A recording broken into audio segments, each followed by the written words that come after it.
Hello everyone, welcome back to the channel. My apologies that it has taken so long for me to produce another video, but things catch up to me. Should I say catch up to me? By that I mean my ADD and stuff like that has gotten significantly worse because of the leukemia treatment. And as such, it's difficult to focus and get thoughts in order, get all that kind of stuff. So, and then sort of life gets away from you a little bit. Nevertheless, so as the title says, ladies and gentlemen, I'm going to give you my story today. What is my story? Where did this all start? And why am I here? Why did I actually start the channel? I figured that after 2 years, I think I've been doing this now. And after quite a number of videos, I figured it might be a good idea for me to let everyone know exactly who it is that they're dealing with. You know, in that sense, who am I? Where do I come from? What's my testimony, as it were? Have I always been a Christian? And all of that sort of thing. So, just to give you a bit of my background first, as some of you might know and might have heard in previous videos, I'm actually Brazilian. I was born in Brazil. I was born in Rio de Janeiro, in the same hospital as my mother was born, in fact. But that is not all I am. I'm also half Portuguese because my father is Portuguese. However, the family tree is a little bit more complicated than that, in the sense where my father may be Portuguese, but my background on my father's side is actually Jewish. For those of you who don't know, the surname Lopez, L-O-P-E-Z or L-O-P-E-S, both of them, the reason why the spelling is different is because one is a Spanish variant and the other one is a Portuguese variant. And this is because when the Jews landed up in the Iberian Peninsula, they became known as the Sephardic Jews, right? When they ended up in the Iberian Peninsula, at some point the governments insisted that a differentiation between the Spanish and the Portuguese variant be applied, and so the Portuguese applied the variant of the S instead of a Z. So if you ever see a person with a surname and the Lopez is spelled L-O-P-E-S rather than L-O-P-E-Z, you know that the person that the surname is of Portuguese origin rather than Spanish origin. And this is basically at the destruction of Jerusalem. You had the Jews spread out all over the world, a lot of them into Europe, and the ones who ended up in the Iberian Peninsula, otherwise known as Portugal and Spain today, became known as the Sephardic Jews. And so that's the family tree there. And then there was a bit of Catholic persecution and stuff like that. Some Jews converted, some Jews fled and all that kind of stuff. And you basically see the name of Lopez all over the world, specifically in South America. And a lot of them are in North America. You find a lot of them. So that is the family tree on that side. Yeah, and that's about all that can be said of it. My father, in fact, was actually born in Africa, in a war-torn country known as Angola, and he ended up because of the civil war there. He ended up fleeing as a sort of a refugee. I expect you could probably put it that way. And then they also lived under the tyranny. My father's family also lived under the tyranny of the former Portuguese dictator known as Salazar. Some of you, if you know your history, you'll know all about Salazar. Was a Portuguese dictator, I can't remember if it was a fascist or communist, or it was some strange iteration of that sort of thing. And so there was a lot of rough difficulty and stuff like that.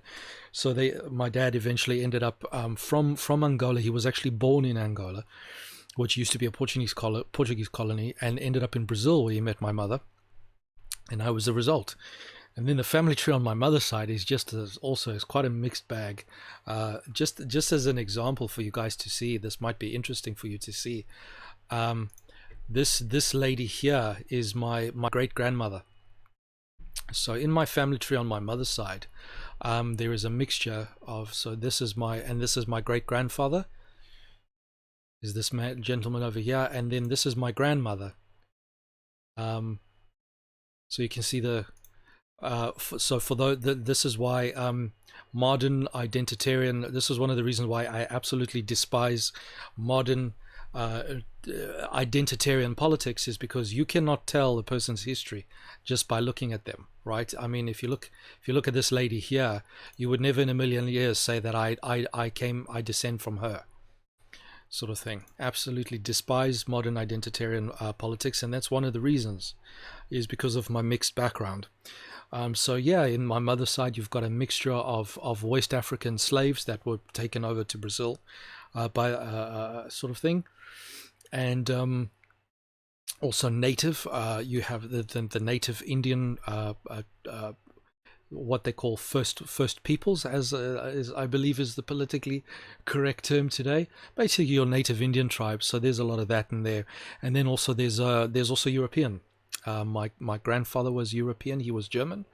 And so there's quite a lot of mixture there, and as a result, and there's hardships and all that kind of stuff, which then leads me into my background. My background is one of difficulty, um, in a variety of ways. So my parents ended up, my parents and my father always wanted to return to Africa, and so because he missed Africa, right? He was born in Angola.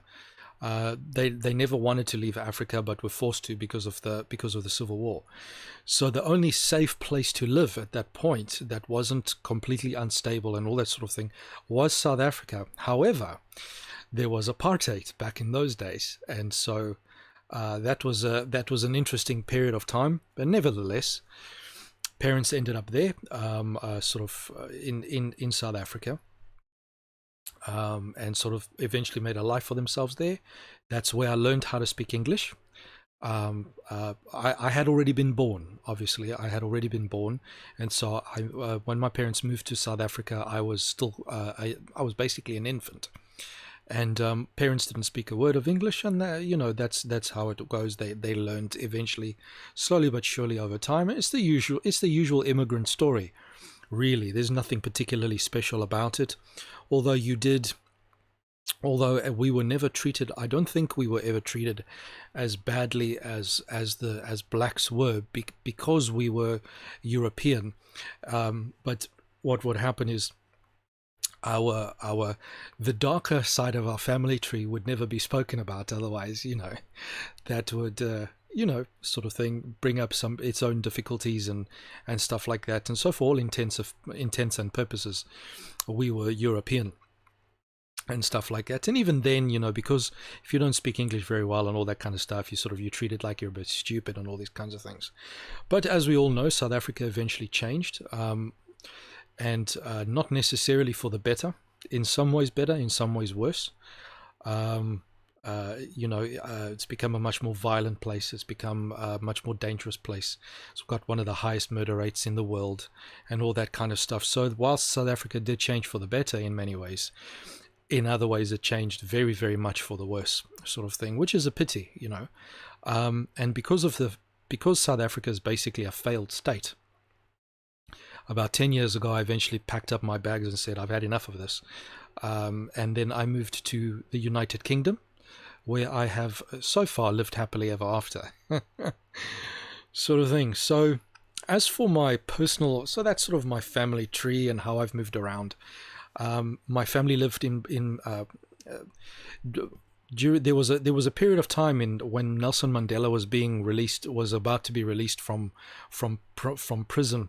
There was a lot of talk that, and again, this is why I hate identitarian politics, is that there was a lot of talk that there was going to be interracial violence, that now that the indigenous, not even indigenous, because they're actually not indigenous, a lot of them, a lot of the tribes, I mean, like the Zulus, are not indigenous to South Africa, sort of thing, and so on and so forth. But nevertheless, basically the blacks, as it were, there was a rumor that there was going to be a lot of interracial violence, that now that the blacks had control and all these kinds of things, there was going to be basically a blood. It was basically going to be another Idi Amin kind of scenario, another, like just happened in so many other countries like Angola. And my father had already lived through one of these kinds of issues, sort of thing, and he's like, yeah, well, he saw the writing on the wall, and decided to jump out. So we moved back to Brazil, we moved back to Portugal, and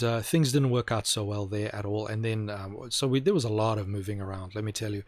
And then when the interracial violence didn't happen, which was a relief, my family then moved back to South Africa. And this is the thing, why I absolutely despise the whole identitarian politics thing again, is because we are being a mixed race family. We are neither one thing or the other thing. We're mixed, and under the apartheid, we were treated with a sort of mild neglect kind of thing. We weren't treated badly, but we weren't treated well either.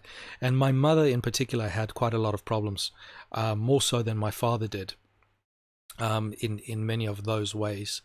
And so there was that.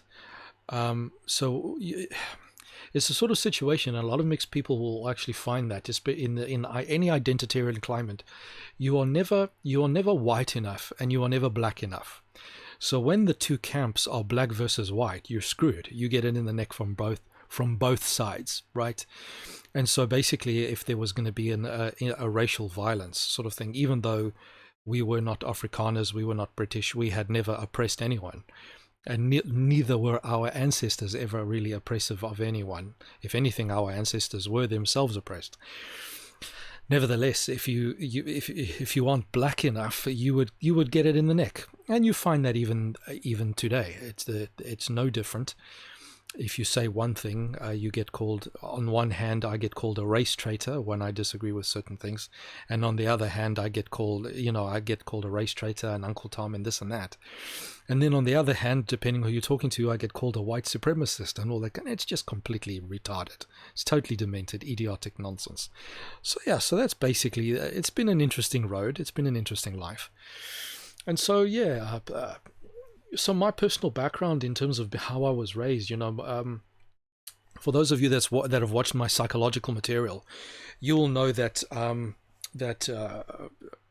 trauma in your youth is what breeds psychological disorders as well as personality disorders in a lot of ways. Specifically, personality disorders, narcissism, psychopathy, borderline, histrionic, and all of those kinds of things. Your cluster A, B, and C personality disorders, and this is a lifelong. There's a cycle of violence that passes on from generation to generation, and in my particular case, not only my particular family itself was very dysfunctional. And bear in mind, I'm not saying this because I want to come down on anyone or anything like that. But nevertheless, these things were all factors. My family unit itself was not a healthy family unit at all.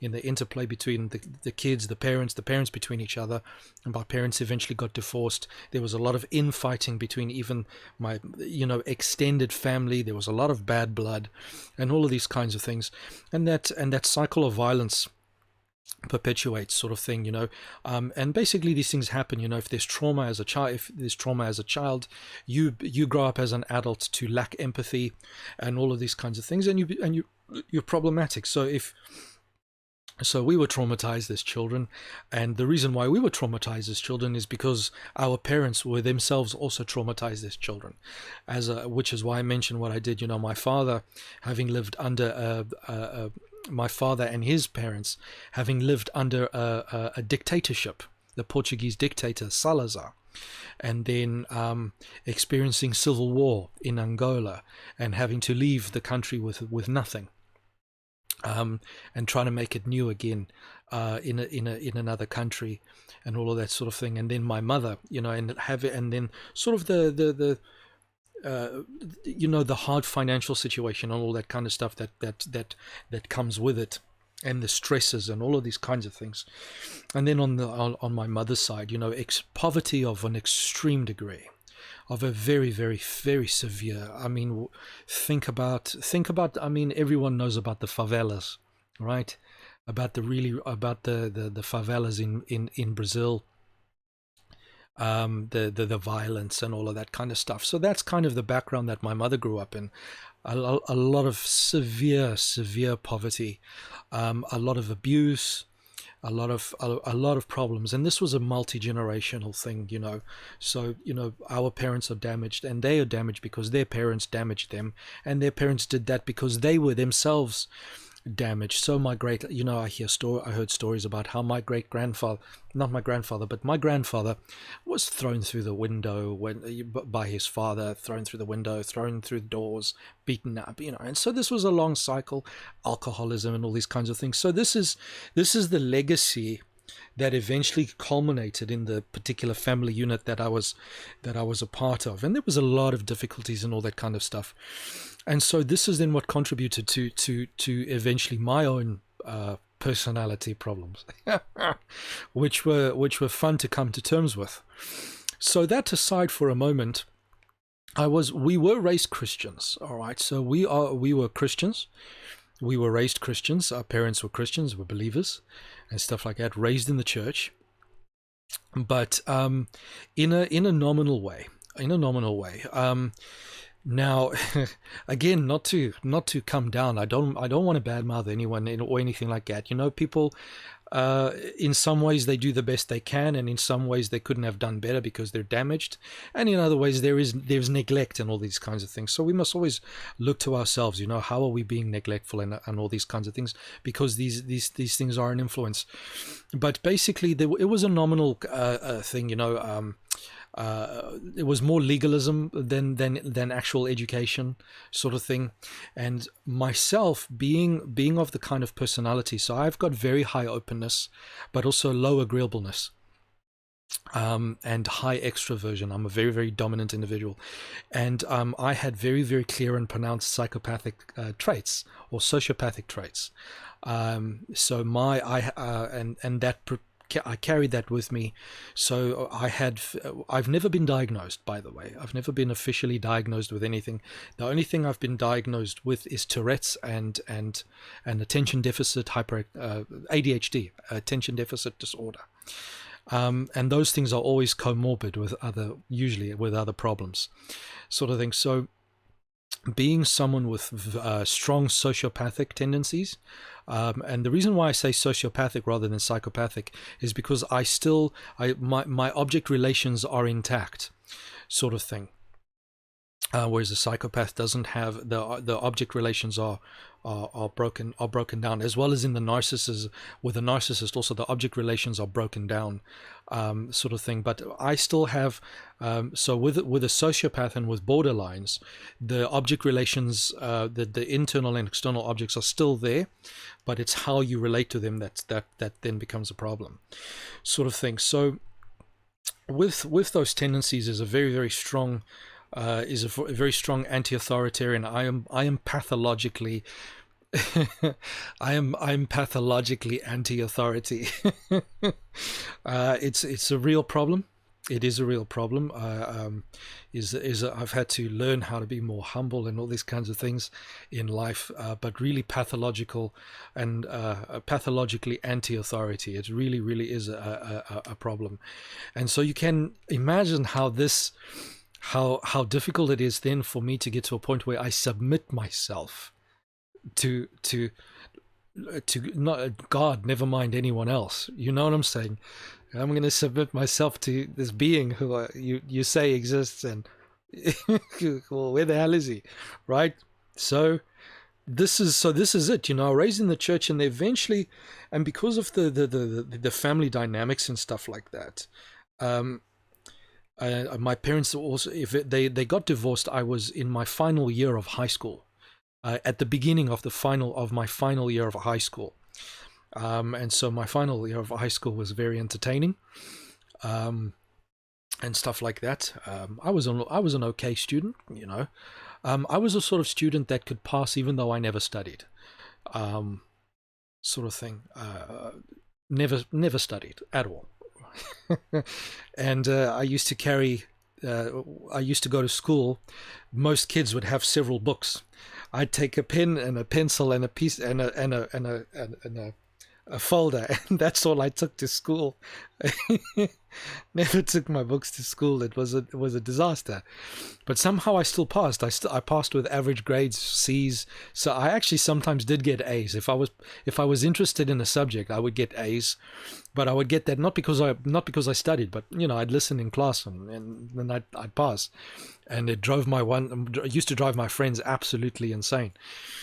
So yeah, I sort of fudged my way through, and stuff like that. And I was fairly popular. I was never particularly picked on, or I did. I was a real swine though. I was a bit of a Schweinhund, which makes sense if you're a bit of a sociopath and all these. But anyway, we'll get to that. So I began to as you get older in the church, and as I got older in the church, I began to notice that uh, my parents were not able to, when I asked questions, my parents were not able to explain, or my pastor was not able to explain, or the youth leader was not able to explain. I'd get treated like, rather than be like, hey, I'm going to go back and find out, I'd get treated like I'm a troublemaker and all these kind. And even though that was not necessarily untrue, right? But I did genuinely want to know. So if you look at my personality profile, I'm in the 97th or 98th percentile for openness, which means that, and generally speaking, adults do not know what to do with a child that is that high in openness, because that kind of a child wants to know everything, right? So temperamentally, I'm actually a very liberal person. Right, very, very high in openness. I want to know everything. I like to explore and learn and investigate and get new explanations and stuff. I'm very open to new things, which is why it eventually led me the way it did. So I began to question stuff and all these kinds of things. And not only did I question stuff, but I noticed that there was a disparity between what the people in the church would say versus what they would do. And I would notice there's a significant amount of just abject hypocrisy. Just I basically just realized, Christians are a bunch of miserable SOBs. And I wanted to have nothing to do. I got to the point where I want to have nothing to do with these people, because not only do they not live up to what they preach in any way, shape, or form, but they're so densely ignorant, but so utterly densely ignorant, that they can't even seem they don't seem to even be able to explain the most basic things to a teenager, right? So where the hell do these people get off saying that everyone else is wrong? And so these are the usual critiques and criticisms I have as a kid. And then as the family unit began to break down, and you need to understand, when I say sociopathic, I really mean that in a very, very serious sense. Again, not that I was fully, like, I would be diagnosable, but I had no empathy or love for absolutely anyone, not even my parents. Right, not even my parents. They were meaningless entities to me. As far as most people were meaningless entities to me, objects that were you were either part of my solution, or you were just an obstacle to getting what I wanted, and that was essentially all you were. In many ways, there were very, very few people that I actually appreciated for them in their own right, sort of thing. Most people were objects. You were either helping me get what I want, or you are in the way, sort of thing. And the usual stuff. So anyway, so the family unit broke down, and at the age of 18, I found myself on my own. Completely on my own. As soon as I, even slightly before, sort of, parents split up, and one went one way, or the other one went one. We know the deal. Most of us these days have divorced parents. So one parent goes one way, the other person gets, and there's nothing but fighting. Who gets the children? You take the children. It's interesting. Some parents fight over their children, like who's going to get the children. As in, I want the children. Oh no, I want the children. Parents fight for custody, Wasn't the case with us. Right? If for the most part, it's in some divorces, it's the other way around, where parents fight over who's going to take responsibility for what. And then you generally find that it's like when you ask a parent, listen, I need X, Y, and Z, they're like, oh no, that's so and so's responsibility.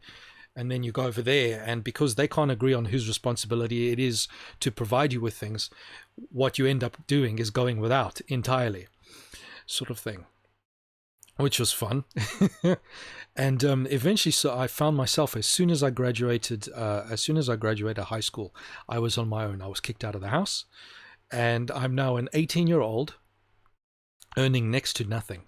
So at the time, because I started working straight out of high school, I had to, because I had to earn a living.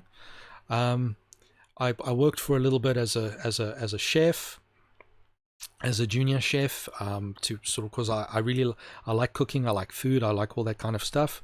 Didn't last long, for a variety of reasons. A, because I have a problem with authority, and you know what, anyone who's ever worked in a kitchen knows what head chefs can be like, sort of thing. And kitchens are very volatile places, and if you are a volatile person, it's not a good place, sort of thing.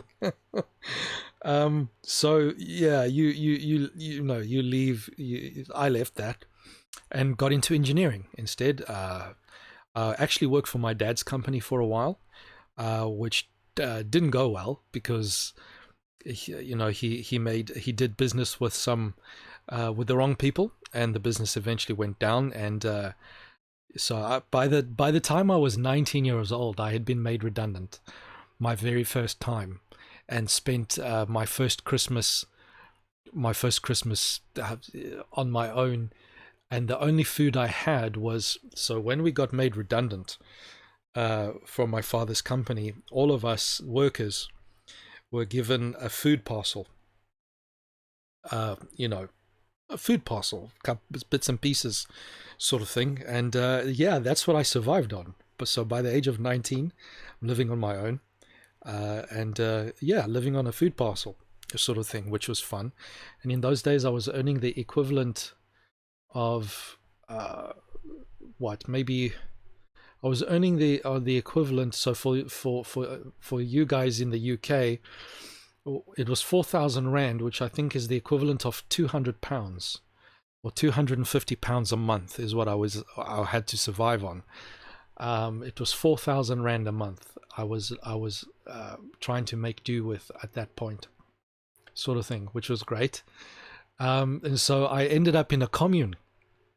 Living in a commune, I found so between leaving my father's house and finding a place that I could afford to stay, I actually ended up living in my car for a little while, sort of thing. And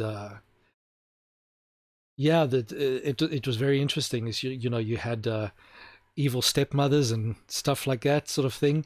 So a little while before I left my father's house, my stepmother took to locking the fridge, sort of thing. No, she actually wasn't my stepmother. She was a girlfriend, sort of thing. She took to locking the fridge because she believed I should be contributing to stuff in the household, when as it was, I was earning next to nothing. But her kids, no problem, right? Because she had kids. So yeah, it's very, very interesting how those things transpired. And so, what a mess. And so yeah, and then unfortunately, on the other side, my and also my parents became unequally yoked with non-believers, and the worst of it actually came with the man that my mother eventually married. It was a nice guy, and it was all right, but he was an unbeliever, and that caused its own problems. Because then, how do you as a parent, who by this point you've got no credibility with your children at all, least of all with the one child who's basically a sociopath, and how are you going to instruct this? How are you going to instruct him? How are you going to tell him what to do? Well, you can't. I mean, and you couldn't tell me anything. and stuff like that. And man, yeah, I was quite something. So, um, so yeah, I was living in a commune. Yeah, I found myself a commune. Living in a commune was actually all right. I'd actually recommend it to anyone growing up, because you get to meet a lot of new people. It was a house share. It was about four of us, four or five of us, and people came and went, as people moved on with life. So here I am, this 18, 19 years old guy living on his own. There's no supervision. There's no. I mean, what is a kid like that supposed to do? A kid who's sociopath, who's got sociopathic features, traits, narcissistic traits, and has got no restrictions in life. Oh, he's going to do exactly what you expect he's going to do. He's going to sleep around. He's going to leave the church, because the church was completely and utterly just discredited in my mind. It was not enough to keep my parents together. It was not enough to make my parents be better parents. It was not enough to make my parents stay together. And then in the church itself, I saw the other families in the church. The families themselves were broken. The families themselves were pathological. The ministers were a bunch of fools. The elders were a bunch of fools. The youth leaders were a bunch of fools who couldn't answer questions. And when you challenged them with questions because you genuinely wanted to know, you were treated like a troublemaker. And so this is one of the things that I say that a lot of Christians don't like. But a lot of the criticisms that atheists have against Christians, the hypocrisy, the imbecility, right, the double standards, are true. They're true, right? It's not for nothing that people deconvert from Christianity. It's not for nothing, okay? So yeah, and one of the things, man, that burnt my butt, but like burnt my butt something fierce, was there was a time in a one church where we had an absolutely thriving youth group. It was really, really great, but bickering and politics between the adults destroyed it. Completely destroyed it. I even remember a one time where one of the youth leaders was so petty that the woman was basically squabbling with the kids, having drama and squabbling with the kids. That's how petty and pathetic and low grade it became. So I got this point: this Christianity is for retarded people, as far as I was concerned. The whole notion was completely discredited, as far as I was concerned. Completely and utterly discredited. So I went the usual way, I thought, well, then obviously there must be some. I went, actually, from that point, I just went nihilistic. I was just so nihilistic. I was completely and utterly goal-oriented. I was completely, utterly me-centered. And I was really, really pathological and stuff like that. And I rationalized a lot of criminal behavior. I would steal from absolutely anyone, from everyone and anyone. It didn't matter whether the person was a close friend. And so I was, or in order to make money, in order to make ends meet and stuff like that, I used to, just hang on a second here.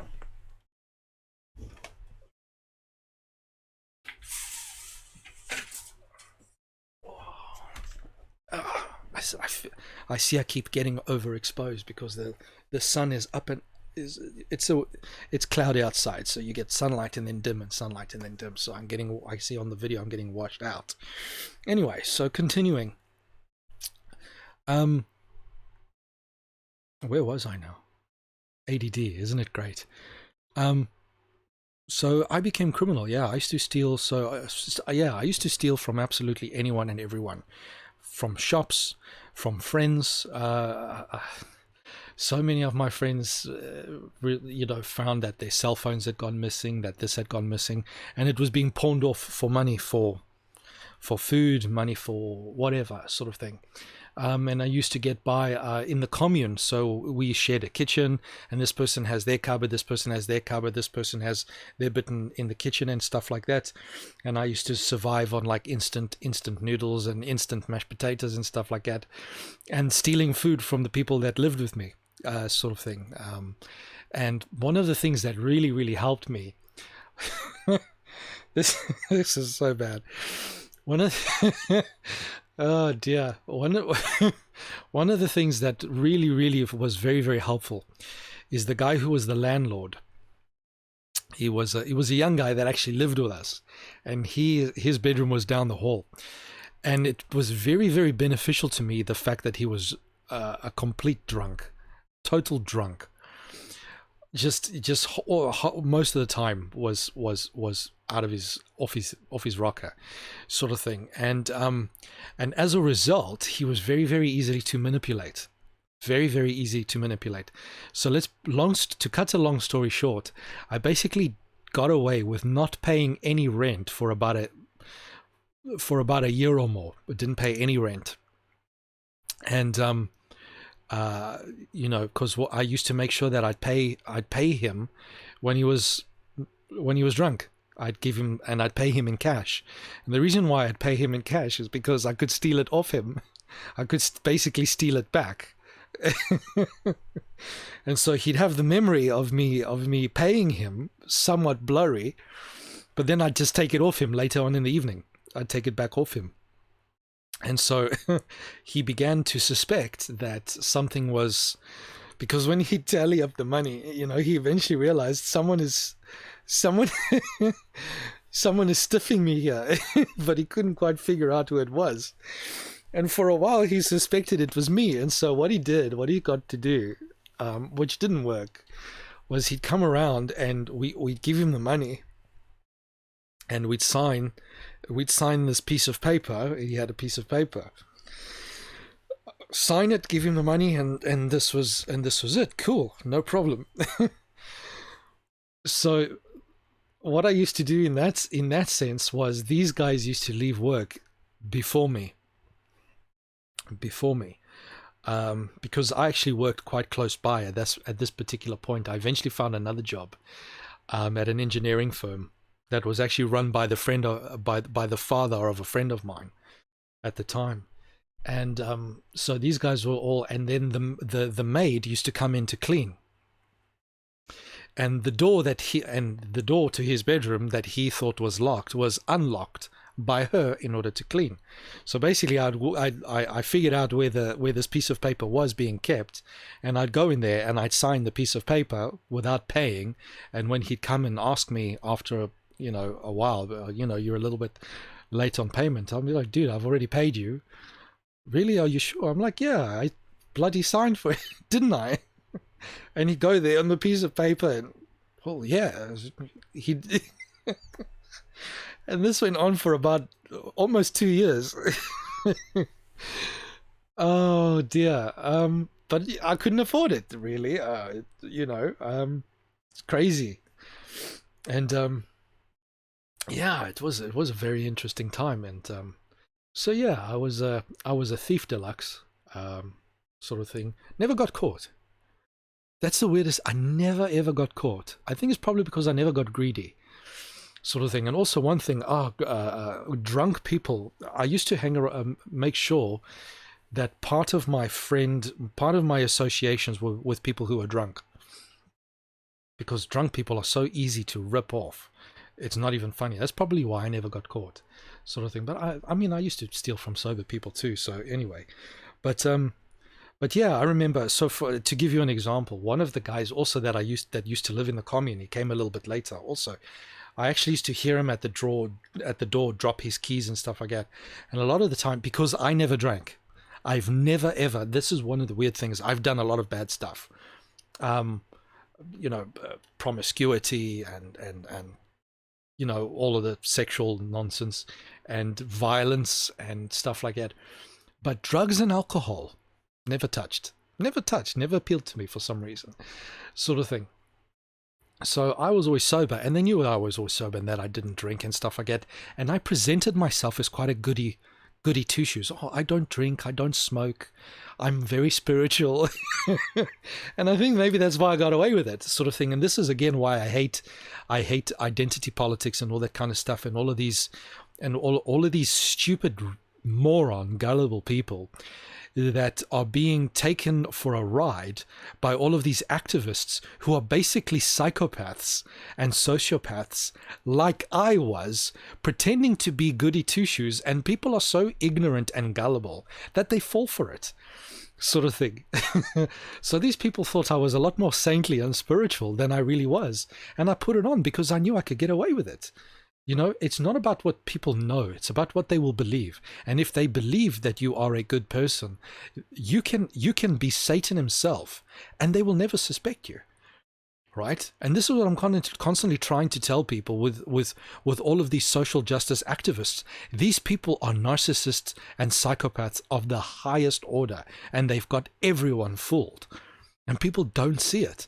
They just do not see it. It's unbelievable. And this is true. And listen, this is true of many pastors out there, many elders, many people in high positions in the church, youth leaders, song service leaders, and all that kind of stuff. Half of these people are narcissists and psychopaths and sociopaths or borderline. Most of these people, right? And people don't see it. It's unbelievable. Anyway, so yeah, they wouldn't suspect me, sort of thing. And I used to race the police as well. That was a lot of fun.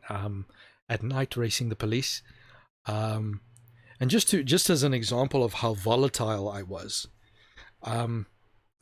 driving home, I was always up very, very late. I was a night person. I was very, very, very, very much a night person. I would be driving around at 1 in the morning, 2 in the morning, 3 in the morning. I've gone to a friend's house or a party or whatever sort of thing. Sometimes my mates and I, we used to, at like 10 o'clock, 11 o'clock at night, be like, hey, fancy having a barbecue somewhere, and we'd all meet up somewhere and basically race each other to whoever's house the barbecue was at.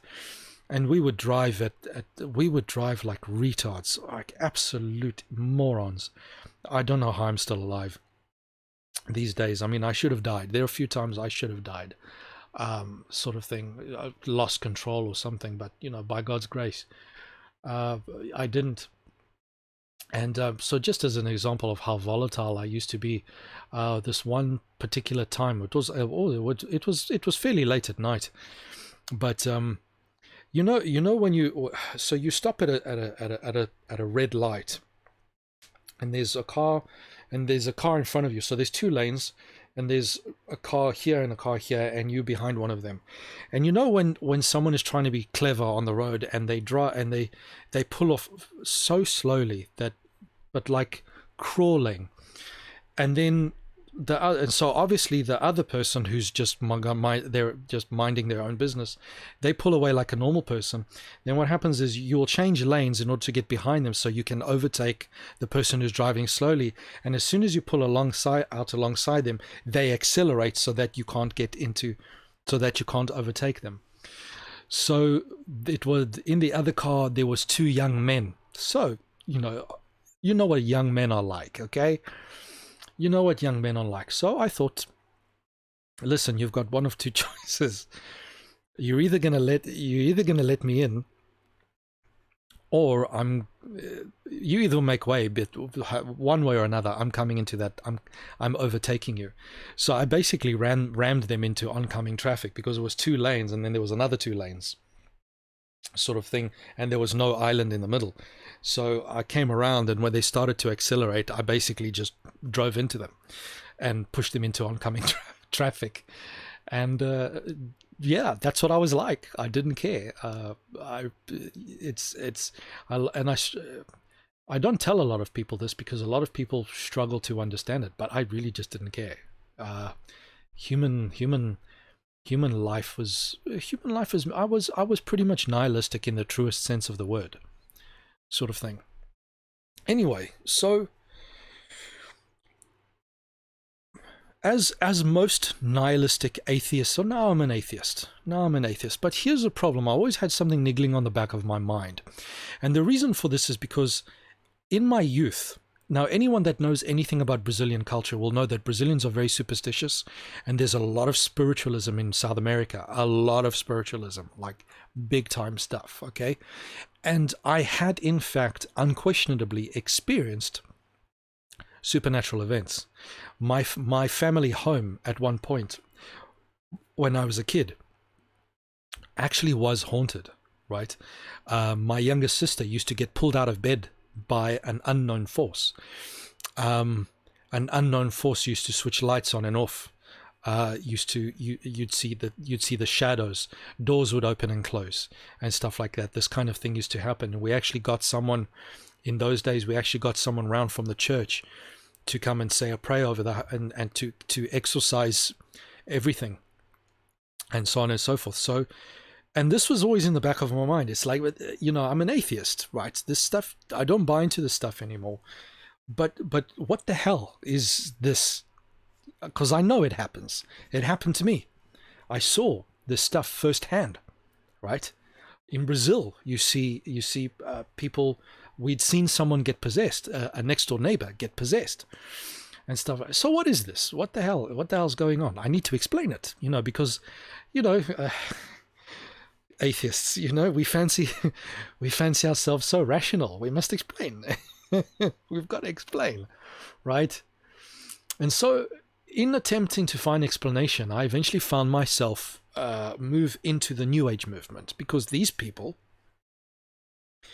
they promise explanations. This is what they offer, all right? And this is what Christians are so Christian stupidity is weapons grade stupidity. Right? Because how many of you have sat through a sermon or whatever? Why are the youth leaving the church? It's a mystery. It's for all the sex and the drugs and the rock and roll. No, it's not for the sex, drugs, and rock and roll. That's what we eventually resort to because life becomes meaningless. And so we try to fill it with something. That's why we resort to that stuff. Okay? Because life is meaningless. Why do we go to the New Age? Why do we go to atheism? Because these people are telling your children, are telling us, hey, we have the answers that your pastors, that your mothers, that your fathers are too stupid to answer. We have the explanation. That's why they're leaving. It's not a mystery. Okay? Just get that into your thick, bloody skulls. That's why we're leaving. That's why we left. Is because not only is it the sheer bloody hypocrisy and the abject imbecility and wretchedness that you see within the Christian church. Here is a phrase that I despise, that I hear from Christians. They say, right, the church is a hospital. Therefore, you shouldn't be surprised that the people are sick. And it's like, yes, of course the church is a hospital. Yes, okay, right, because we are sinners, we're all sinners, of course. And we go in and we come to Christ to get healed. But guess what, right? If the hospital was making you more sick than you previously were, then what are you gonna suspect about the hospital? Well, it's obviously filled with a bunch of retards, isn't it? These people don't know what they're doing, right? Or people go to the hospital and one of two things happen. They either end up worse than they were before because they get into some species of fanaticism or stupidity, right? Or they don't get better. They're just as bad they're just as bad as the day they walked in. The only thing that is different is what they believe is that now they believe in God. Yippee. There's no change. They're still as idiotic, they're still as pathological, as narcissistic, as selfish, as ignorant as they were on their way in. And no wonder. No wonder. One of the primary complaints I hear from people is like, oh, we go to church every week and it's always the same message. You always hear, there's probably like five, you could probably count the number of topics on, maybe, let's be generous, on two hands. And you hear those subjects recycled week after week on the sermons. No one is learning anything in church. You come into church on Saturday or Sunday, depending on which day you go, and you leave, and you are as ignorant going out as you were going in. People don't study.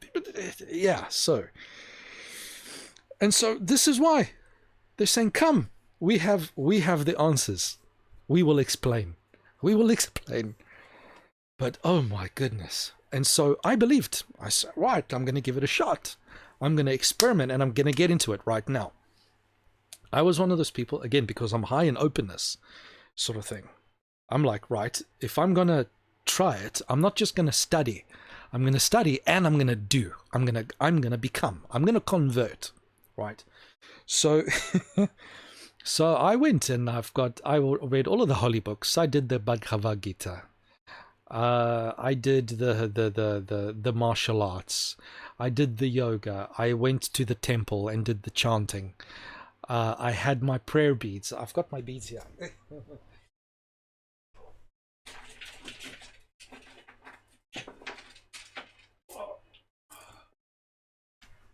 Oh. Right, here we go. Got my prayer beads there.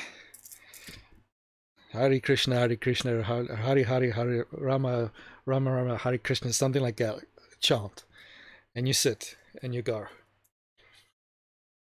Chanting, right? You got your little geode things that you play with, right? Also helps control and strengthen your hands and stuff like that, because I learned martial arts. I did for I think about 4 or 5 years. I trained in Shaolin Kung Fu.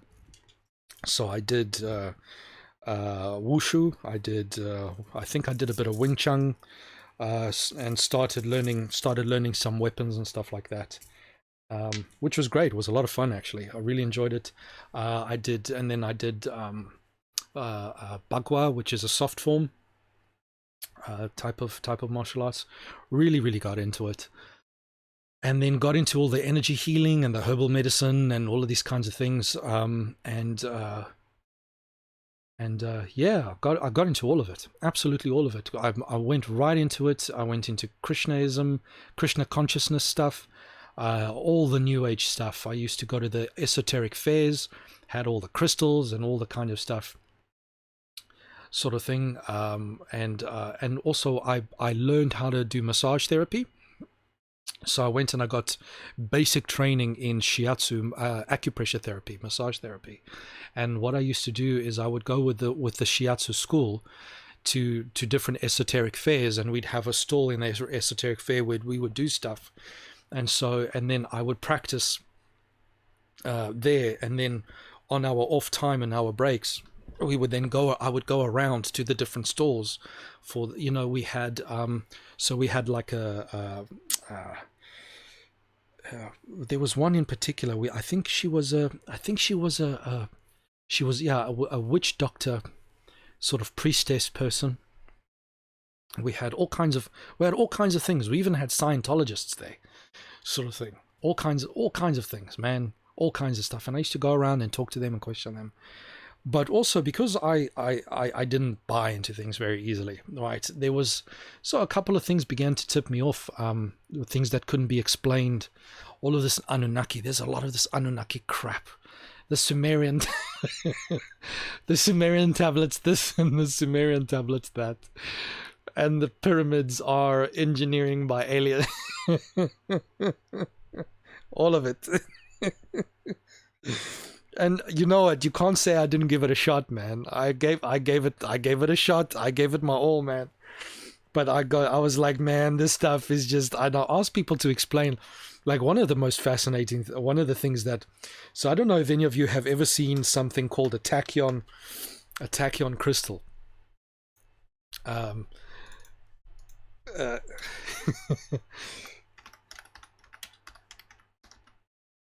Tachyon Crystal. Right, so a Tachyon Crystal is Let me see if I can find a nice picture. So it's these highly. So let me just do that there. Right, Tachyon crystals.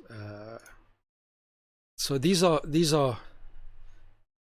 Metatron sort of thing. Tachyon crystals. Now these damn things are expensive, man. Let me tell you something. Let me tell you what. Now here's the thing, right? A tachyon crystal. First of all, what is a tachyon? And they're supposed to be for healing and and what stuff. So I said, listen, I'm gonna give it a shot. I'm gonna buy into this, but I'm gonna ask my questions, right? Trust but verify, as they say. I said to him, listen, tachyon crystal, what tachyon? What do you mean tachyon? Oh no, that this thing gets particles. The explanations are so vague, and that's how you know it's a lot of garbage. It harnesses particles of light, and they love saying that, love and light this, light, and what the hell is so special about light? They can never tell you. They can never tell you what's so special about light. And of course they can't tell you, because no one knows. Even the scientific world doesn't really know what light, is it a wave? Is it a particle? What the hell are these things? What's going on in this strange quantum realm? And oh man, this is everything, every stupid idea on the planet ends up being explained somehow by quantum mechanics. Quantum mechanics, ladies and gentlemen, is the modern god of the gaps. If you can't explain it, say quantum mechanics somewhere and it's explained magically, right? I don't care whether they're atheist or whether they're new age, both do the exact same thing. It's the modern god of the gaps, quantum mechanics, and that's how you make it sound like it's somehow legitimate. Meanwhile, it's a lot of poppycock. So I said to them, it's a particle that is faster than light, and because it's so high energy, it can cleanse you, and you can, hurry. And so I said to them, well, listen, how do you know that this is the case? How do you know this is in fact the case? What do you mean? Well, we don't even know if tachyons exist. We don't even know if they're possible, if it is possible for anything to move faster than the speed of light, So how do you know? How do you test?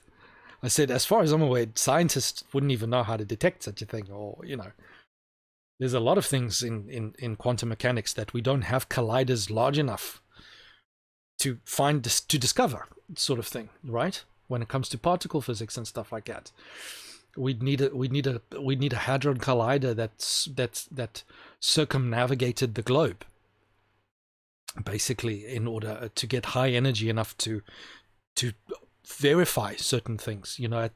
As they stand, these things are mathematical entities, but whether they exist, we don't know. We can't test. It's beyond our capacity, sort of thing. So how the hell do you know? They don't. Just believe. and so this is the thing. The what I eventually came to learn is that the New Age movement is a place is where every disappointed, broken person goes to find meaning, to find meaning and try and make sense of the universe.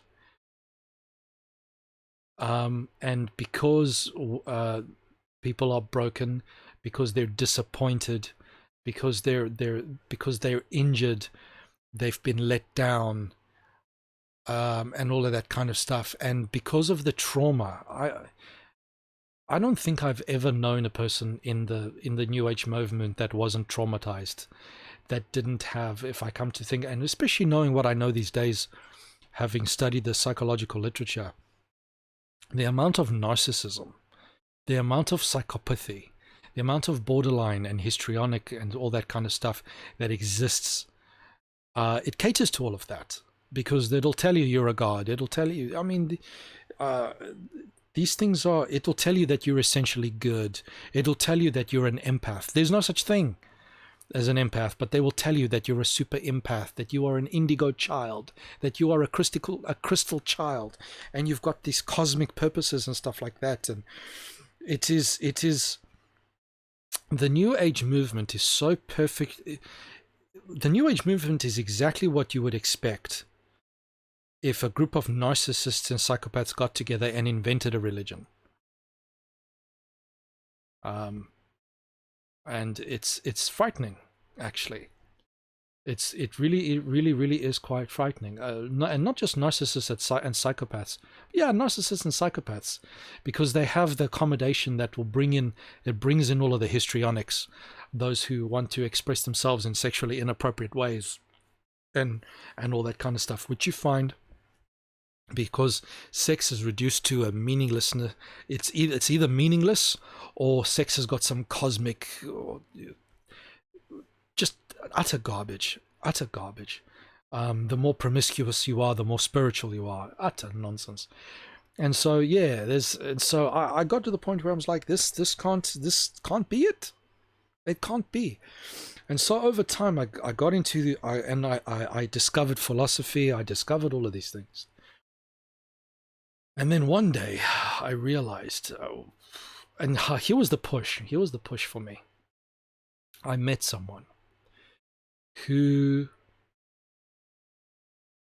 had been through so much, who had been so severely traumatized in life that it even affected even someone who was as sociopathic as me.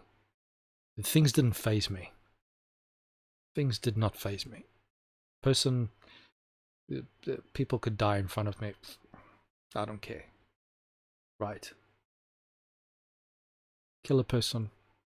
So what? You're just a means to an end. But what had happened to this individual, it bothered me. And this person had been raised by Freemasons and stuff like that. And that's the interesting thing. The New Age movement, they think that they're so aware of Freemasonry and Illuminati and all that kind of stuff. But what they don't realize is that these people, everything that you believe in the New Age movement first comes from Freemasonry, comes from Illuminism. That's where it all comes from. But these people are too ignorant to know anything about it. So this is where I started to, if you go deep enough into these things. So I got deep enough that I started to learn, and there was energy healing, right? There was something called quantum touch, where you do some techniques and you channel energy into a person's body and you will heal them. And I convinced myself that this was also found in the Bible and all that kind of stuff, because we would put our hands on the person. Let's say you had dislocated a bone, or your spine was curved, and most people would go see a chiropractor or physiotherapist or whatever the case might be. I could literally, and I'm some people won't, but you don't have to believe me if you don't want to. I could literally channel energy into something that was broken or damaged or dislocated or out of place, and it would move back into position on its own. I just would put my hands there. That's all I would do, right? And channel their energy, or channel their energy in a focus point like that. So there were various little techniques and stuff that you could do. And I remember this one woman's vertebra, everything just began to move. And she, interestingly enough, after this particular session, when she stood up, because I had gone into her hips and everything like that, and when she stood up, she realized, oh, I always thought my one leg was shorter than the other, but all it actually was a misalignment, was that things weren't aligned. So everything lined up. And this was the kind of power and ability that I eventually gained. So you need to understand how seriously I got into this kind of stuff, right? Being able to channel your chi or your energy, and you can produce heat in your hands and massage a person's muscles and body from the heat that would generate out of your hands and stuff like that. Very useful, very pragmatic skill. So a lot of people, they will dismiss the New Age and it's a bunch of load of nonsense, but there's something there. especially if you work hard to achieve it, you do get things that are very, very useful and very like, and in those days, if you had told me this was evil, this coming from an evil place, I would have looked at you and I'm like, but I'm using it to help people. There's the deception, isn't it? The ends do not justify the means, all right? So I'd met this person, very, very damaged individual, and was still being damaged by members of this particular individual's family. Abuse, rape, everything that you can think of, and things you can't even think of. And I decided that I was gonna murder in some way the people responsible. And I actually found myself going to a witch doctor to find out a way if I could get put a like a death curse or a death spell and stuff like that. But the witch doctor said, listen, you better be careful, because whatever you condemn the other person to will come back to you 10 times over, and whatever the case might be. And and it was at this point where I started getting like, I'm beginning to behave inconsistently with my nihilism. If everything is meaningless, then why do I care? Where does the sense of right and wrong come from? Because no matter how much I tried to avoid it, I would always end up coming face to face with right and wrong. Right? No matter how much I tried to avoid it, right and wrong kept coming up. Kept coming up, no matter what I did. Kept coming up. And then one day, this individual, this person who had been raised by Freemasons and all that kind of stuff, came to visit, and we used to visit a lot. We became very good friends. And this particular individual had a seizure disorder. He used to, have a seizure every now and then. There was certain health problems, as you can imagine. And so this person's visiting, and this individual began to seize up. And this individual had gone through satanic ritual abuse and all that kind of stuff, and had been forced to invoke demons into their body and all of that kind of stuff. The most horrendous stuff. So any moron out there who thinks this stuff doesn't happen, this stuff happens. It could be happening next door to you right now. You wouldn't even know.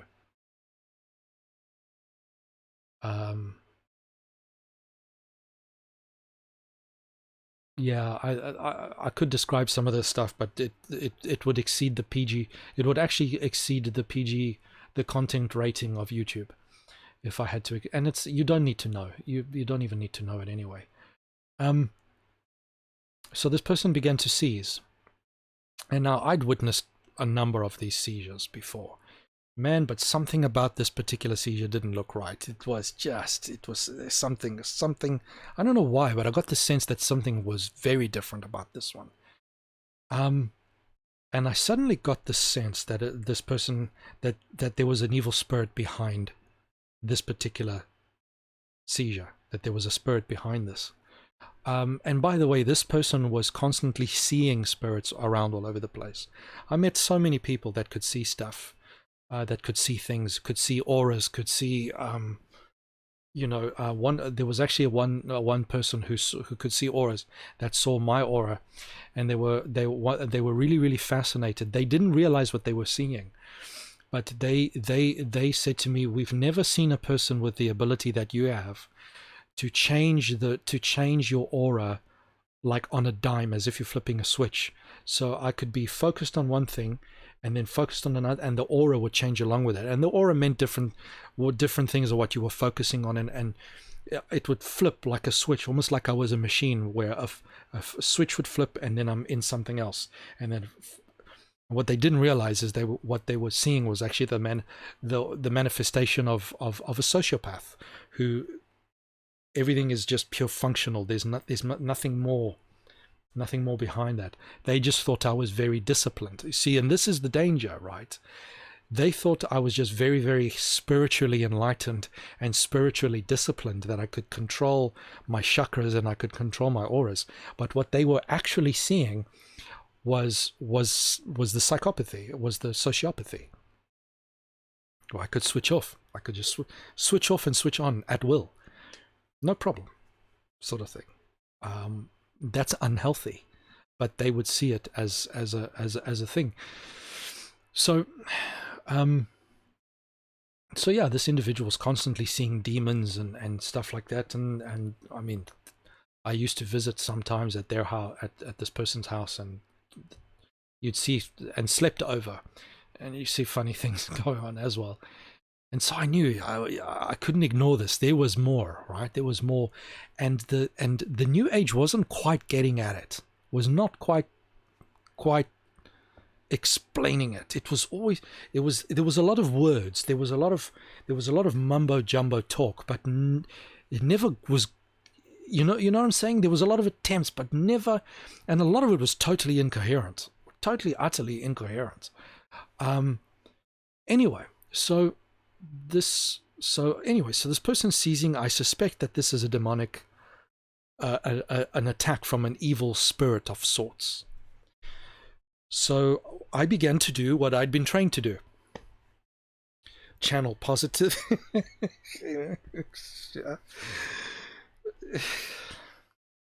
Because it's like, think about how idiotic this is, right? You don't realize it at the point, but think about how idiotic this is, right?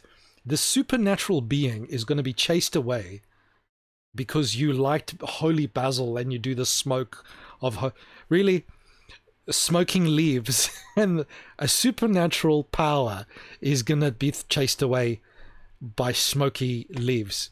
Really, this is your this is your plan. Oh, I was such an idiot. All right, so I'm channeling and I did everything that I'd been trained to do, and nothing worked. But suddenly I remembered something. I'm like, there is one thing I haven't tried. There's one thing I haven't tried. And I remembered this back from the days past when our house was haunted. And we called in a priest. And what does the priest say? The priest says, in the name of Christ. And I'm thinking to myself, now think about this, right? All of the idiotic stuff I'd just done, right? Completely retarded stuff, if you think about it. You're going to chase an evil spirit away with healing, with positive energy. Right? How stupid. Or smoky basil leaves. Really? That's your plan, okay? But only now did I begin to feel embarrassed about considering invoking the name of Christ to get rid of whatever was in the body. I began to feel embarrassed. I began to feel stupid. And if you think about it, that's my own hypocrisy dawning on me, isn't it? This was a very, very peculiar moment in my life. But I did it. I said, listen, in the name of Christ, of Jesus Christ, go away. And at this point, the entity decided, oh, I'm gonna sit up and I'm gonna have a word with you. Yeah, that was. And here's the thing, right? Here's how sociopathic and probably arrogant I was. I wasn't afraid. I was actually. I found this curious. I was intrigued. At no point was I afraid. That's how bad I was. Idiot. Could have died. So this thing sits up, and in a voice that could not have belonged to this individual, and it had exhibited a physical strength that could not belong to this individual. And it said this, we're using profanities and swear words as you would expect. It said, no, this individual is mine. This individual invoked me in the seances. Therefore, this individual belongs to me.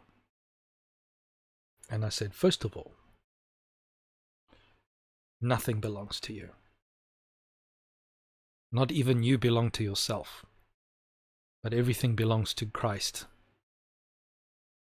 who is the creator of all things, including you. And I said, second of all, this individual was forced, was coerced into doing it. Therefore, you have no claim. So in the name of Jesus Christ, I'm ordering you to leave. And it left.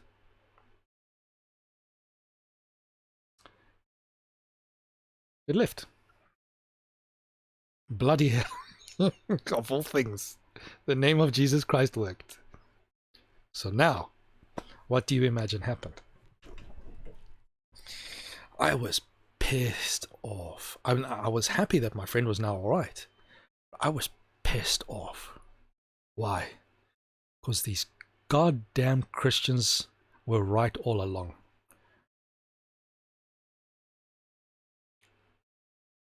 These miserable, forgive my French, these miserable, ignorant sons of bitches were right all along. All along. I was livid. Believe me, a lot of people quote C.S. Lewis, where he says he was the most dejected convert in all of England. Let me tell you, a lot of people may understand that intellectually, but I experienced exactly what C.S. Lewis was talking about. Exactly. Because now here's the paradox. The Christians were right. The Christians were right. But they were also the ones who convinced me that they were wrong. Or who were unable to convince me that they were in part responsible for why I was here. So I began to search again. I thought, well, I've got no choice. I've got absolute... You know what? Because this is one thing I used to say to myself, even when I was an atheist and all that kind of stuff. I used to say in the back of my mind, I said, God, if you exist, show, I said, I'll believe it. If it's true, I'm there. I'll believe it. Show me. Be careful what you ask for. It took a while because I think I needed that journey in some way. But now you couldn't ignore it. The Christians were right, man. The Christians were right. And so now I had the task of figuring out, well, which one? Who? Which one of these people are right? These miserable, and then, thank God for the internet age. I started getting DVDs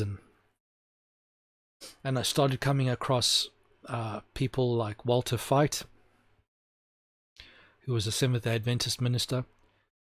I started coming across people like William Lane Craig, people like Ravi Zacharias. Unfortunately, Ravi Zacharias, recently we discover, was turned out to be a hypocrite.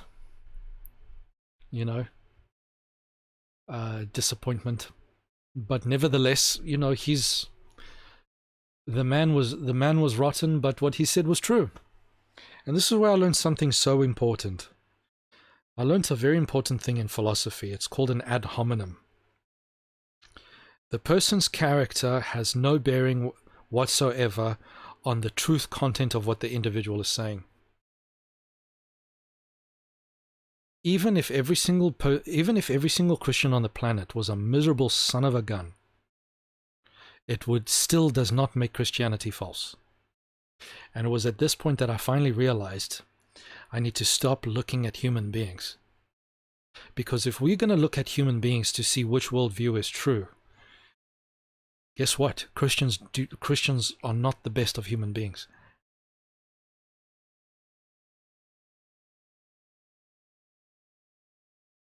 Christians would lose that battle, even though they should know better. So I started to discover these people. I started to learn philosophy, apologetics, all kinds of stuff. and eventually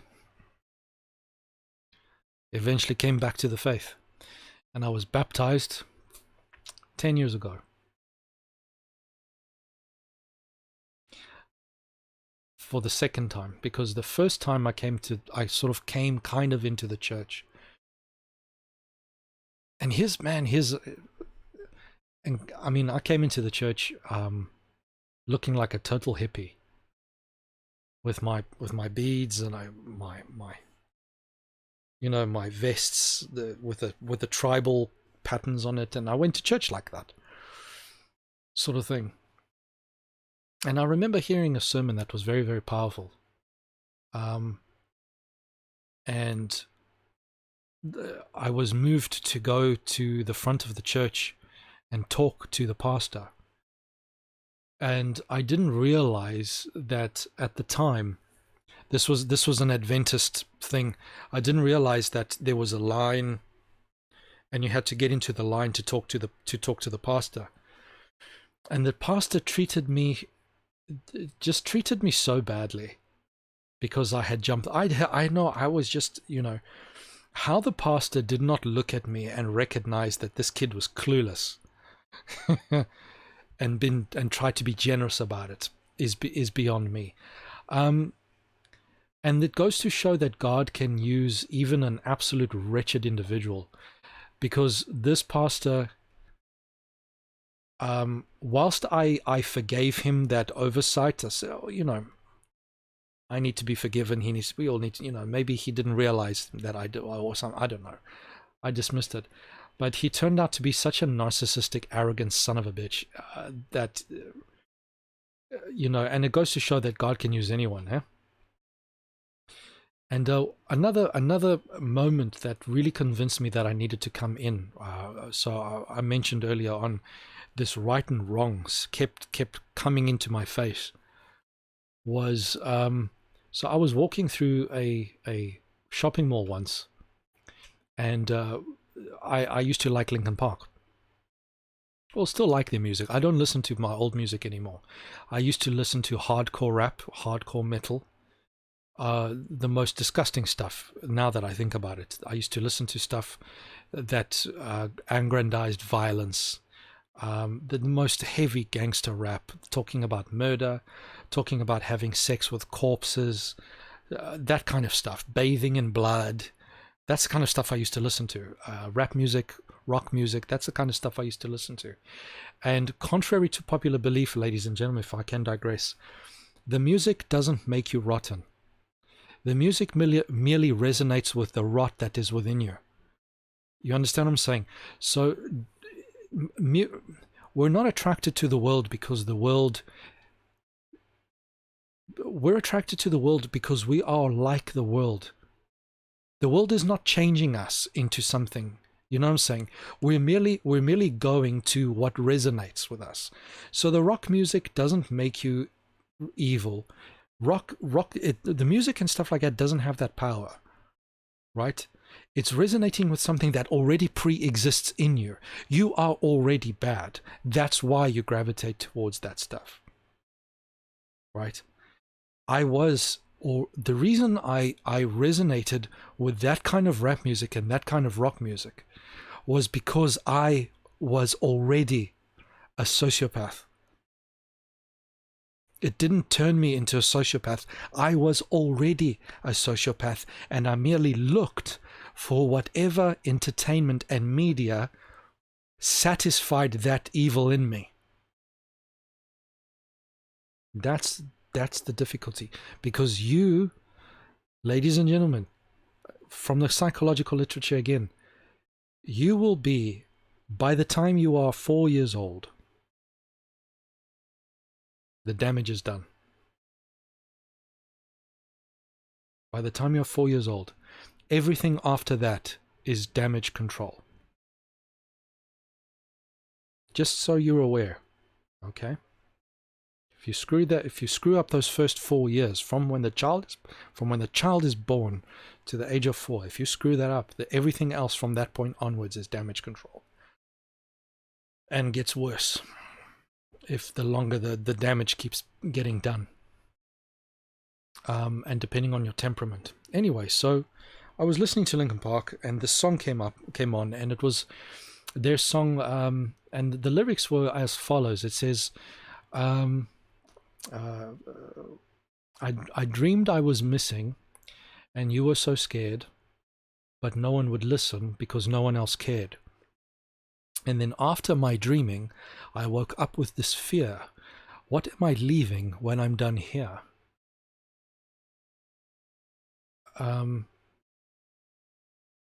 So if you're asking me, I would want you to know, when my time comes, forget the wrong that I've done, and help me leave behind some reasons to be missed. So when my time comes, forget the wrong that I've done, and help me leave behind some reasons to be missed. And I thought to myself, you know what? If I die, the world is better. The world is better off with me without me in it. Absolutely, this was the realization I came to. And I said, and this came up. I said, why do I care about this? If I am meaningless, if everything is meaningless, if we're just a bunch of evolved animals, why the hell does this mean anything? And believe me, I gave nihilism I gave it its fullest shot, let me tell you. Why did this still exist in me? Why did I care about leaving? And I've thought to myself, what reasons to be missed? What will people miss about me when I'm gone? There is no reason whatsoever.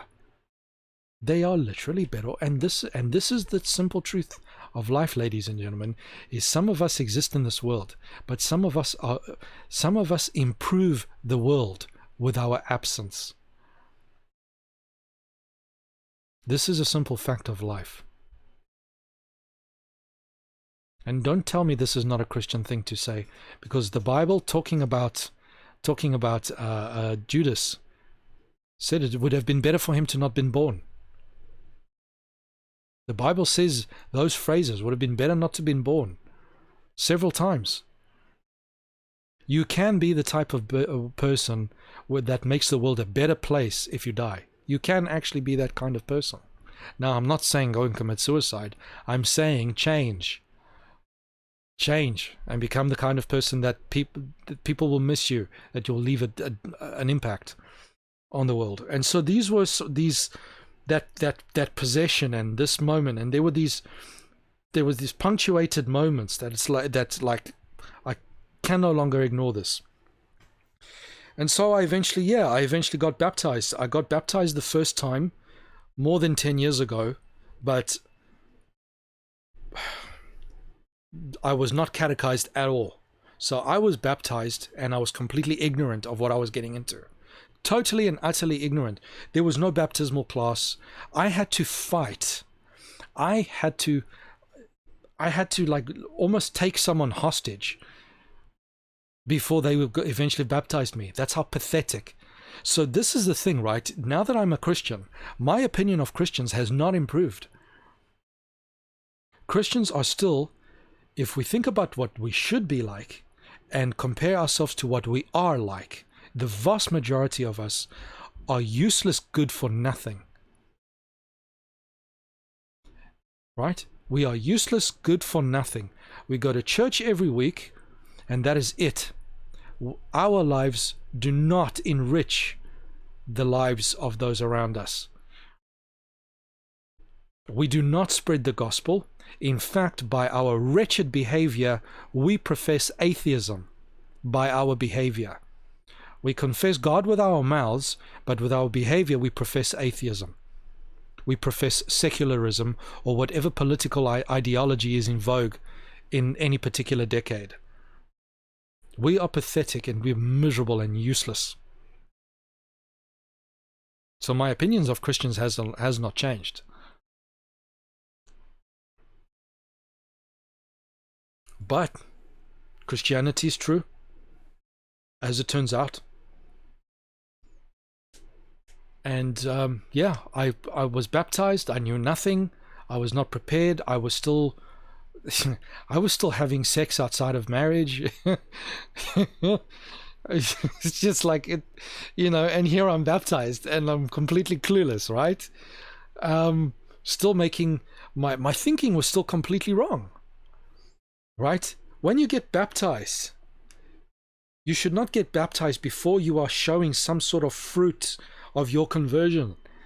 But no, and this is one thing it grinds my guts, where you see these ministers, and this is how you can see psychopathy and narcissism in the church, where you see these videos, oh, we did this evangelistic campaign, we baptized 50,000 people all in one go. It's like, please explain to me how much time you actually spent with each one of these individuals so that they actually know what's going on, or had some kind of explanation. And sometimes people, oh, but what about the Ethiopian that met the apostle on the way, whatever? He said the apostle first opened the scriptures up to the Ethiopian before he baptized him. At no point in all of scripture do you see that the person just wakes up one day, oh, I want to get baptized, and with no training, no catechizing, no explanation, no nothing, just gets baptized as ignorant, completely ignorant. So I eventually got rebaptized, and I got baptized along with my wife, sort of thing. And we've been in the church ever since. And part of my, and then this brings me finally to, why do I have a YouTube channel? I have a YouTube channel. It was my preference, because I am aware of my very, very profound flaws, serious flaws. It was my preference to work with other people who could counterbalance my weaknesses, and we could go and do a ministry together so that my weaknesses would not undermine what I was trying to do. And I went for almost, so from my time of baptism, I went for 10 years almost, begging and pleading with people in the church to get something started, to get some kind of ministry going, to do something, anything, right? Nothing. No one would do anything. No one would do anything. The vast majority of churches that I've ever been to, and I've been to churches on four different continents. I've been to churches in South Africa, I've been to churches in Brazil, I've been to churches now in the UK. Did I mention Portugal? I didn't go to churches in Portugal, and I was too young for that to really be anything. But let's say churches in an adult capacity. I've been to many churches on 2 different continents. And in the vast majority of cases, you have meetings, and then you have more meetings, and then you have more meetings. And then you have promises, and you have ideas, and when it comes down to it, everyone lets you down.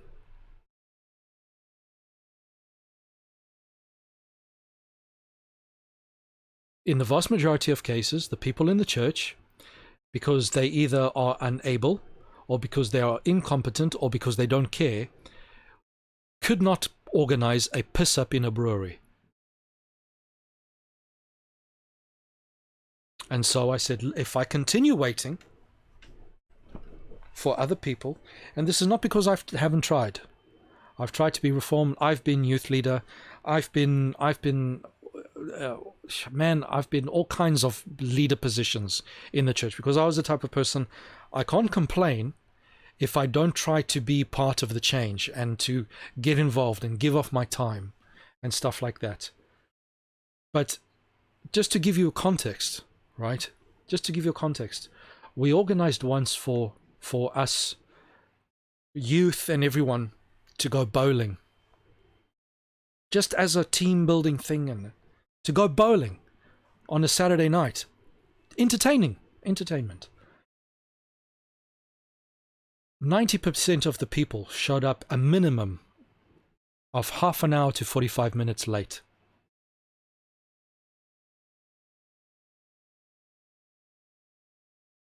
We couldn't be bothered to show up. You stand up, you do research for a month on a particular subject. You advertise it in the church, up in the pulpit when you're doing announcements.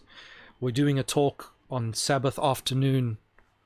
On this day, on that day, we're gonna do this. We're gonna organize that. One person shows up, 2 people show up, 3 people show up, and then they have the audacity to say, "Oh, we don't know, we don't understand." Where the hell do you think we're going to go in life if that's how pathetic we are? And then on the other hand, you have people who are a little bit more proactive, but more often than not, they're teaching heresy. People going around teaching Arianism. Members of the Adventist Church, of the of all churches all over the place, teaching Arianism, have YouTube channels teaching Arianism, teaching all kinds of garbage. Teaching rubbish. Some of the ones who actually are active are basically teaching heresy. So I decided to eventually start a channel, otherwise I'd wait forever and I would never do anything. And I thought, what ministry can I do by myself that's not going to cost an arm and a leg to do? And that I could do by myself. I could just talk. I could try give people into insight about things that I've learned, so they don't have to go through what I went through. And teach them stuff that I wish I had known when I was. That if I had known, I would have never left the church, because I would have realized, wow, Christianity actually is true and is a reasonable faith. You know, as Dr. Craig, William Craig, it is actually a reasonable faith. It is actually a logical faith. It is actually has something of substance. And not only that, but I try to fill, it is my intent to fill in, to look at the Christian world of apologetics and see where are the gaps? What is no one else doing? And not because I want to be unique or whatever, but it's like, we don't need yet another person teaching the Kalam cosmological argument. We already have 100 people doing that. We already have 100 people talking about the ontological argument for God, teleological argument, the moral. We've got 100 channels, 1,000 channels already doing that. We don't need another person. Who am I? I'm not gonna do it any better than the people who've already done it. They've already done it perfectly. I mean, I don't have to tell you guys who these guys are. You all know. If I tell you William Craig, if I tell you Frank Turek, if I tell you Capturing Christianity, or philosophical, what's it? Inspiring Philosophy. These guys, David Wood. These guys have done it, and they've done it beautifully. I can't do better than that. Who am I? I'll never do it better than them. So that's why you see on my channel, I talk a lot about psychological stuff. I talk about narcissism.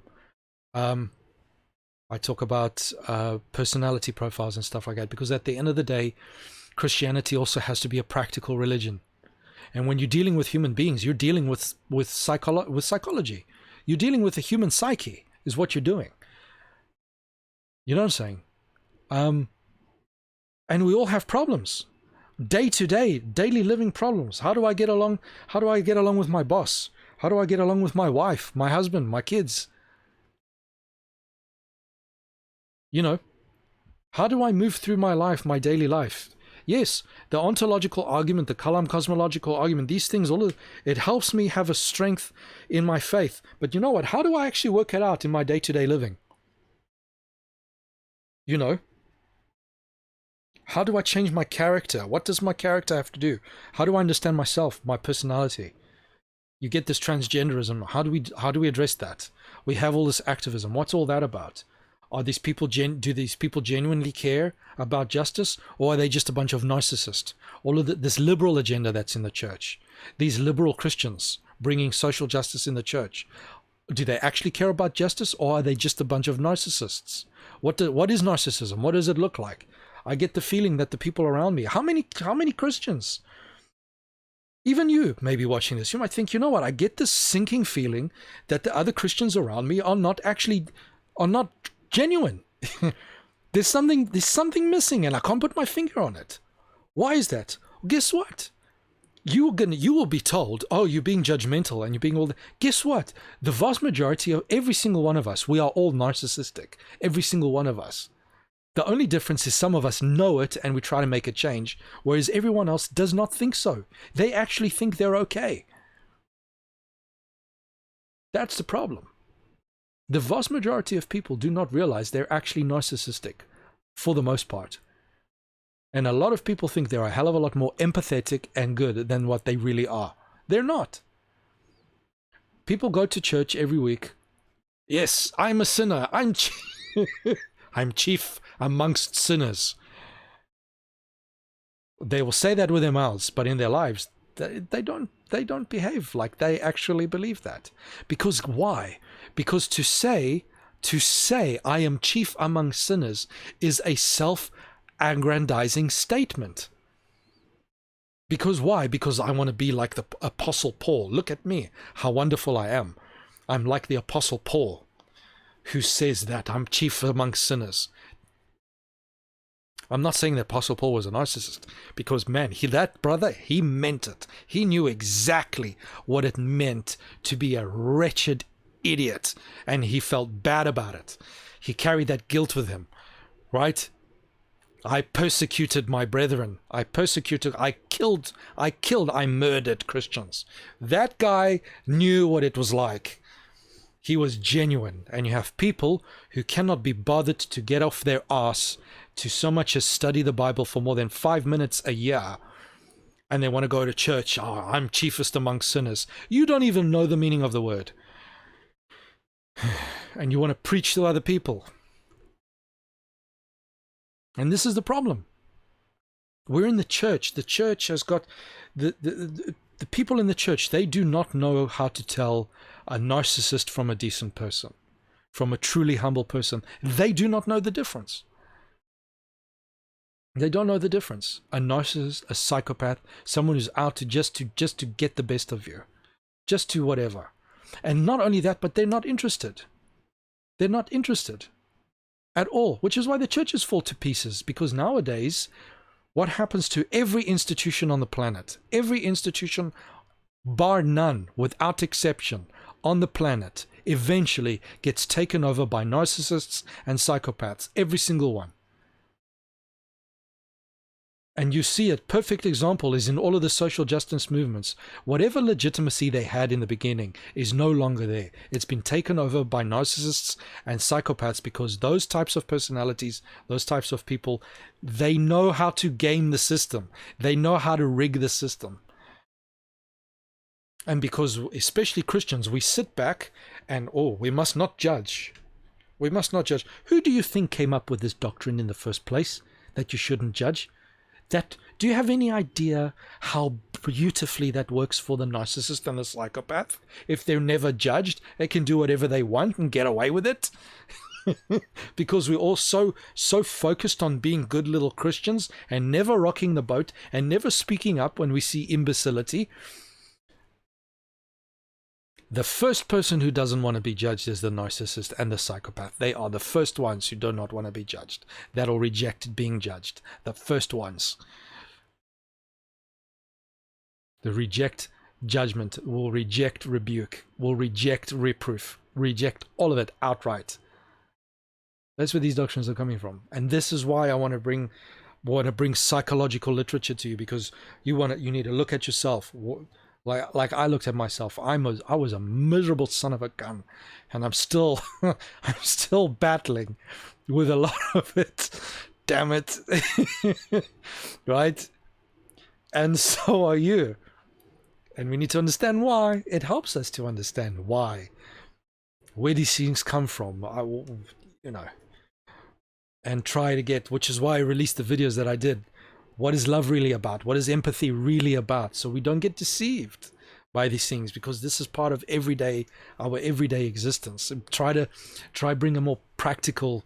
That's why if you look at my playlists, I've got about physical health, I've got about psychological health, and all these kinds of things. I'm trying to I'm trying to fill in, and that's what I'm doing. What I'm trying to do, at least. You know, whether I succeed or not is another story. It doesn't mean I don't do apologetic stuff. I mean, I've got stuff on the Trinity. I've got stuff on hell and all these kinds of things. I've got that kind of theological stuff there too, which is good. You know, Bible contradictions, because I haven't really. I've seen other people do like 3, 4, 5, maybe 6, but I haven't seen anyone do all of the Bible contradictions that there are out there. It's been a while. I actually need to do some more. So that's what I'm trying to get at. Trying to get at stuff that is more down to earth. That we experience on a more daily level. Daily tribulations, daily ways of thinking that block us off from being elevated. You know, it's a tall order, but you know, I do what I can. You know what I'm saying? To try, at least, you know, and see if I can help people. I know I've helped some people because people have written to me, hey, you know, damn, that made a lot of sense. Like when I talk about alcohol, about alcoholism, and why do we get addicted to alcohol? People are like, man, you know, I'll never look at alcohol the same way again. Because you get a lot of these stupid Christians that are like, you know, you're being legalistic to be a teetotaler. It's like, it's only pure ignorance that people don't realize what alcohol can actually do to you, you know. You know, and there's this kid, you know, that I met on the side of the road, homeless kid, man. And I sort of tried to, you know, give him, and his life is different, you know. You try to do what you can and make a difference to people, and on a more practical level, you know. I mean, he stopped taking drugs now. He stopped because oh man, this is why I'm taking drugs, because my life was hell. I was traumatized as a kid, and I don't have to feel this guilt and this shame and this whatever, you know. And things can be different. I can change. I actually have the power to change. More so if I bring God into the picture, who can strengthen me. And, you know, because on my own strength, I can only get so far. You bring God into the picture, oh man, sky's the limit. You know, and all the principles were there. And this is the funny thing with this homeless kid that I've been. Well, he's not a kid anymore. I mean, I met him when he was a kid, but he's not a kid anymore. He's an adult. When I talk to him about certain psychological things, and I dig it out of the Bible, and he's like, one day he was like, man, so you mean to tell me that we've known these things for 2,000 years? These psychological truths that are in the Bible, this wisdom, you mean we've known that all along? You know, I'm like, yeah, we have, but you know, we're stupid. So yeah, ladies and gentlemen, that's it. I think there's more I could say probably, but then that's easy for me because I talk too much. So I hope that was of interest to you. That's my story. It's and I haven't told you the half of it, man. Let me tell you, I haven't told you the half of it, but that's enough for now, I think. And if you have any questions, feel free, man. Go ahead and ask. It's what I'm here for. You know, learn from my mistakes. Let me, you know, don't make them yourself. There's no need for that. You know, especially if you're a young guy or girl, right? Like you're 12 or 13 or 14 or 10 years old. I started having doubts when I was 10 years old, right? For heaven's sake. 15, 16, 17, I don't care how old you are. And you're looking at stuff and you're like, man, this Christianity looks like a bunch of hypocritical, these people. I don't like these people. They're idiots. I want to go and you don't have to, because let me tell you, I could have lost my salvation at any point. At any point. What if I had with that witch doctor and I had said, no, go ahead and do that. Put the curse on that person so that they die. Even if it means that I'm also cursed. What if I had died? Then my salvation would be gone. I wouldn't have been saved. There is no reason that you need to learn by doing it yourself. None whatsoever. Save yourself the damn pain and the heartache and the waste of time. There's no need for it. There's plenty of us out there who've made all the cock-ups in the world. We can tell you about it. You know, learn from us. And then you won't start life from behind like we have had to. Where we reach the age of 30 years old or 35 years old and wake up and we're like, we're only just starting now, and realize, you know what, I've actually been an adolescent. I've actually never grown up. Right? I'm 35 years old, and only then do you realize, or some people even later, they get to the age of 40 or 50. You know what, I actually need to grow up. Man, you're starting from behind at that point, and you've screwed up half your life, thrown it away for nothing. For what? For nothing. For nothing. Useless. What for? For nothing. And I for one, if someone's gonna lose their salvation, is not, they will not have the excuse, Morgan could have told me, but he didn't. I'm gonna tell you. You're not gonna have that excuse, at least. So yeah, ladies and gentlemen, I thank you for your viewership, and I hope I can get some. Better content out, better, and some more content out for you shortly. Please bear with me. The attention deficit disorder is gotten worse with the medication, with the cancer medication. It's gotten a lot worse. It's quite terrible, yeah, and I'm battling it, but I want to continue, and I actually want to do some videos about attention deficit disorder. Maybe that can help you, or Tourette's and all these kind of psychological things that a lot of us experience. But it's like, what is this? You know, we have no idea. There's a lot of nonsense being taught out there. But anyway, ladies and gentlemen, I thank you for your viewership, and God bless you. God bless you, and you know, please ask your questions. I'll answer whatever you want. Go ahead. All right. Thank you very much. Cheerio. God bless.